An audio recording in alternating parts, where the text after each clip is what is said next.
आज है 6 फरवरी 2025 दिन गुरुवार। वेलकम बैक टू डेली खबरी यूपी। चलिए देखते हैं उत्तर प्रदेश की 25 फटाफट बड़ी खबरों को। यूपी के लिए योगी सरकार का मास्टर प्लान, छोटे शहरों का होगा विस्तार। केंद्र सरकार ने अमृत 2 में योगी सरकार के 63 शहरों का मास्टर प्लान बनाने की स्वीकृति दी है, लेकिन इनमें से 32 शहरों की आबादी मानक के अनुरूप नहीं है। यह सभी शहर नगर पंचायत है, इसलिए इन शहरों की आबादी 50,000 से ऊपर करने का सुझाव नगर विकास विभाग को दिया गया है। योगी सरकार इन शहरों की आबादी बढ़ाने के लिए सीमा विस्तार पर जल्द विचार कर सकती है। केंद्र सरकार ने अमृत 1 में 59 शहरों का मास्टर प्लान बनाने का पैसा उत्तर प्रदेश सरकार को दिया था। योगी सरकार यूपी के 4 पॉलिटेक्निक कॉलेजेस को विश्व स्तरीय सुविधाएं देगी। उत्तर प्रदेश की योगी सरकार यूपी के 4 राजकीय पॉलिटेक्निक संस्थानों में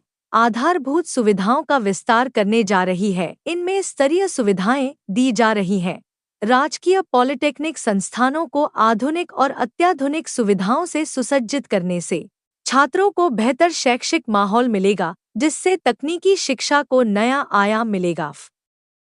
फ्लाईओवर्स के नीचे बेंच और लाइटिंग की होगी सुविधा। ग्रीन फील्ड से पर्यटकों को मिलेगी राहत। वाराणसी जिले के आशापुर और पांडेपुर फ्लाई ओवर के नीचे ग्रीन फील्ड विकसित किया जाएगा। इसके लिए नगर निगम की ओर से सर्वे शुरू किया गया। फ्लाई ओवर के नीचे आने जाने वालों के लिए बेंच व लाइटिंग की भी सुविधा दी जाएगी। काशी आने वाले पर्यटकों और श्रद्धालुओं की भीड़ को देखते हुए ऐसा किया जा रहा है। दरअसल फ्लाई ओवर्स के नीचे वेंडिंग जोन और पार्किंग आदि की सुविधा दी जाती है, लेकिन शहर में बढ़ते यातायात के दबाव को देखते हुए नगर निगम ने तय किया है कि अधिक दबाव वाले फ्लाई ओवर्स के नीचे ग्रीन फील्ड विकसित किया जाए। दिल्ली हाईवे से कैलाश मंदिर होते हुए मथुरा तक नया मार्ग फर्राटा भर सकेंगे वाहन। 6 माह में का होगा पूरा। आगरा के सिकंदरा स्थित हाईवे से कैलाश मंदिर तक वाहन फर्राटा भर पाएंगे। 3.84 करोड़ की लागत से 2.6 किलोमीटर लंबी सड़क को 4 से 7 मीटर चौड़ा किया जाएगा। फिर इसे यमुना पर बने पुल से बलदेव तक जोड़ा जाएगा।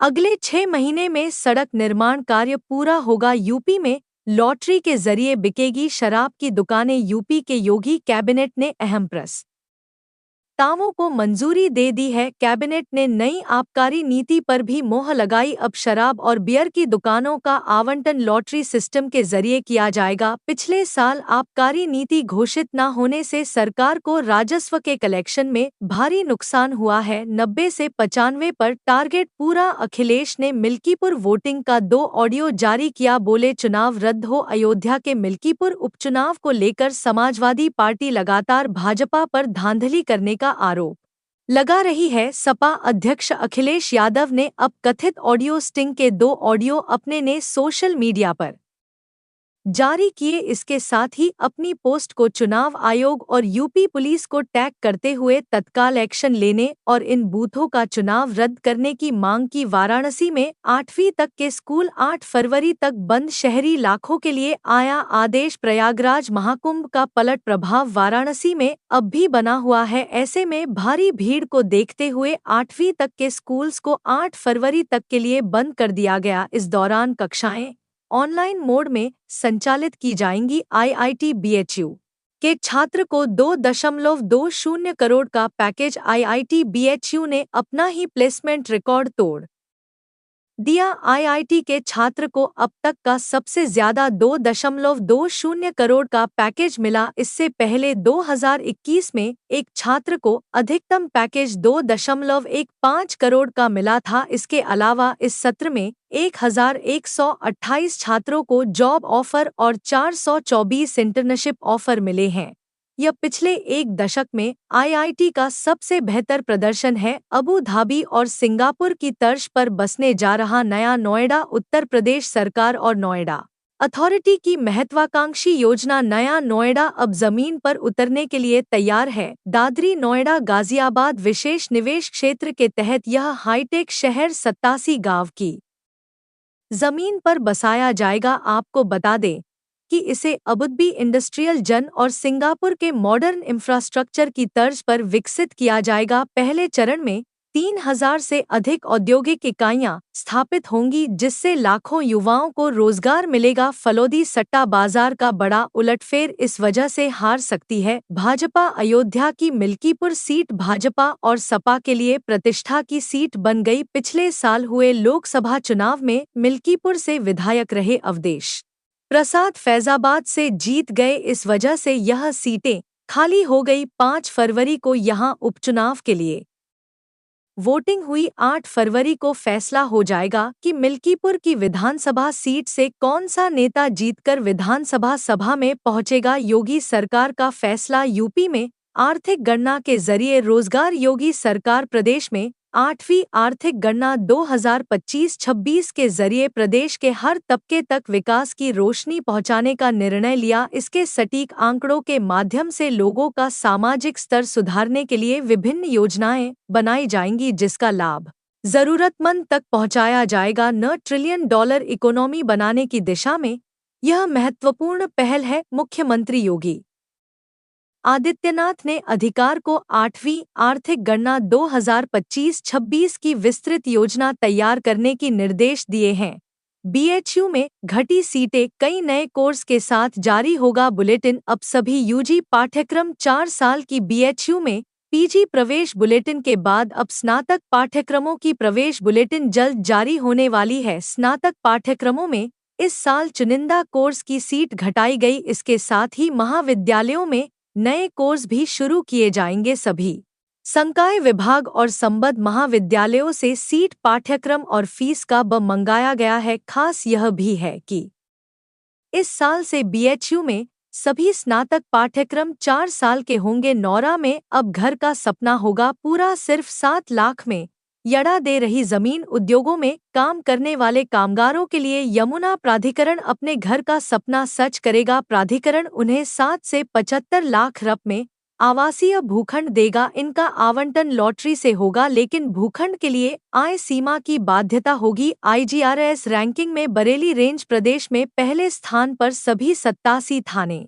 भी अव्वल। शासन ने पुलिस विभाग की आईजीआरएस रैंकिंग जारी कर दी है। बरेली रेंज को जनसुनवाई समाधान प्रणाली के माध्यम से प्राप्त जन शिकायतों की गुणवत्तापूर्ण व समयबद्ध निस्तारण में प्रदेश में पहला स्थान प्राप्त हुआ। इस तरह सभी थानों की अव्वल रैंक आई। आईजी डॉक्टर राकेश सिंह ने बताया कि अगस्त 2024 से जनवरी 2025 तक बरेली रेंज लगातार प्रदेश में प्रथम स्थान पर रहा। नड़ के 4 स्कूल्स को मिली बम की धमकी। जांच के बाद पुलिस ने बताई अवा फिर शुरू हुई कक्षाएं। उत्तर प्रदेश के गौतम बुद्ध नगर जिले के नोएडा के 4 स्कूल्स को बुधवार को बम की धमकी मिली। धमकी की खबर के बाद अधिकारियों ने पुलिस और बम निरोधक दस्ते को मौके पर भेजा। स्कूल की जांच की गई, हालांकि जांच में कुछ नहीं मिला। नोएडा पुलिस के अनुसार स्कूल की गहन जांच के बाद कुछ नहीं पाया गया। जांच के बाद कक्षाएं फिर से शुरू हो गई हैं। एसएसपी ने कई चौकी प्रभारी समय 26 दरोगा के किए तबादले। बरेली में एसएसपी अनुराग आर्य ने 26 दरोगा को इधर से उधर किया। बुधवार को जारी की गई तबादला सूची में कई चौकी प्रभारियों के नाम शामिल हैं। सुभाष नगर के चौकी प्रभारी वकार अहमद को बाकरगंज चौकी भेजा गया। बाकरगंज से दरोगा प्रमोद कुमार को चौकी प्रभारी सुभाष नगर बनाया गया। भुता थाने के दरोगा सुभाष सिंह को आंवला भेजा गया है। अब रोज रोज नहीं देना होगा टूल। सड़क परिवहन मंत्रालय का बड़ा ऐलान मिलेगी। केंद्रीय सड़क परिवहन और राजमार्ग मंत्री नितिन गडकरी ने हाल ही में बड़ा ऐलान किया है। सरकार राष्ट्रीय राजमार्गों पर निजी वाहनों के लिए मासिक और सालाना टोल पास शुरू करने पर विचार कर रही है। गडकरी के अनुसार वर्तमान में टोल राजस्व का 74% हिस्सा कमर्शियल वाहनों से आता है। निजी वाहनों का योगदान केवल 26 पर है। इसलिए निजी कार मालिकों के लिए मासिक या सालाना पास की व्यवस्था करने से सरकार को कोई नुकसान नहीं होगा।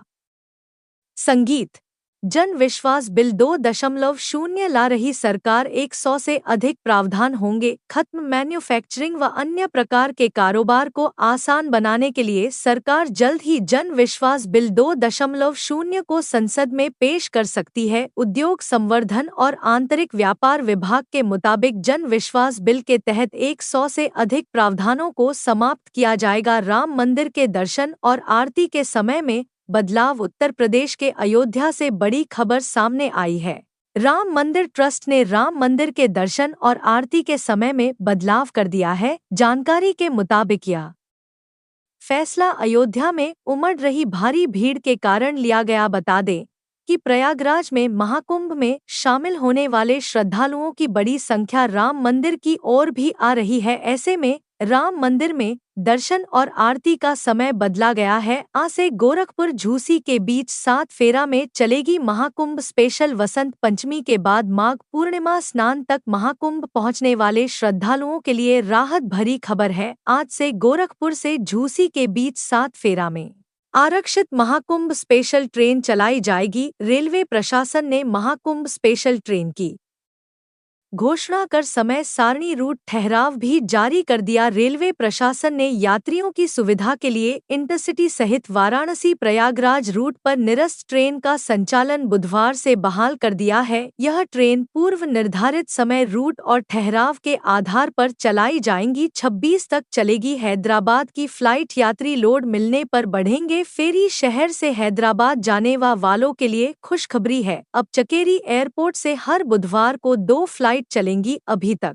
एक फ्लाइट चल रही थी। यात्री लोड बढ़ने के कारण एक और फ्लाइट बढ़ाई गई। फिलहाल यह व्यवस्था 5 फरवरी से 26 फरवरी तक रहेगी। यात्री लोड मिला तो व्यवस्था जारी रखी जाएगी। काशी विद्यापीठ की परीक्षाएं चली। लाखों छात्रों को इस तारीख तक करना होगा इंतजार। महात्मा गांधी काशी विद्यापीठ परिसर और उससे संबद्ध महाविद्यालयों में 15 फरवरी तक की सभी परीक्षाएं टल गई। यह फैसला श्रद्धालुओं की ज्यादा भीड़ को देखते हुए लिया गया। वाराणसी समेत 5 जिलों में 228 कॉलेज हैं, जहां 2 लाख से ज्यादा छात्रों को स्नातक और परास्नातक के सेमेस्टर परीक्षाएं देनी हैं।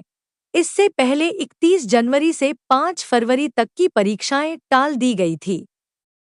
राहुल गांधी पर राष्ट्र गौरव के अपमान का आरोप। बरेली में परिवार दाखिल। कांग्रेस नेता और लोकसभा में नेता प्रतिपक्ष राहुल गांधी के खिलाफ बरेली के एमपी एमएलए कोर्ट में राष्ट्रीय गौरव अपमान निवारण अधिनियम के तहत परिवार दाखिल किया गया। कोर्ट 15 फरवरी को तय करेगा कि मामला सुनने योग्य है या नहीं। राहुल गांधी ने पिछले महीने कांग्रेस मुख्यालय के उद्घाटन के दौरान विवादित बयान दिया था। उन्होंने कहा था कि हमारी लड़ाई सिर्फ आरएसएस और भाजपा से नहीं, बल्कि इंडियन स्टेट यानी भारत से है। अपने बैत गांव जाएंगे सीएम योगी। भतीजी की शादी में होंगे शामिल। उत्तर प्रदेश के मुख्यमंत्री योगी आदित्यनाथ अपनी भतीजी की शादी में शामिल होने के लिए पत्रक गांव पंचूर जाएंगे। इसके साथ ही मुख्यमंत्री गुरु गोरखनाथ राजकीय महाविद्यालय वित्त परिसर में 100 फीट ऊंचे तिरंगे का उद्घाटन भी करेंगे सीएम योगी। 6 फरवरी को अपने पत्रक गांव पंचूर जा सकते हैं। महाकम जाने वाले यात्रियों की संख्या घटी खड़ी रही। स्पेशल मेमू महाकम बचाने वाले यात्रियों की संख्या में कमी आई। बुधवार को सेंट्रल और गोविंदपुरी से एक भी स्पेशल मेमू प्रयागराज रवाना नहीं की गई। वहीं प्रयागराज से लौटने वाली गाड़ियां श्रद्धालु से भरकर लौट रही है। स्टेशन अधीक्षक अवधेश कुमार द्विवेदी ने बताया कि वसंत पंचमी के शाही स्नान से पहले तक प्रतिदिन काफी संख्या में श्रद्धालु प्रयागराज जा रहे थे। 50 से ज्यादा मेला स्पेशल ट्रेन के साथ ही स्पेशल मेमू भी चलाई जा रही थी। तो यह थी आज की 25 फटाफट बड़ी खबरें। अगर आपको न्यूज़ पसंद आई हो तो वीडियो को लाइक और शेयर जरूर करें। धन्यवाद।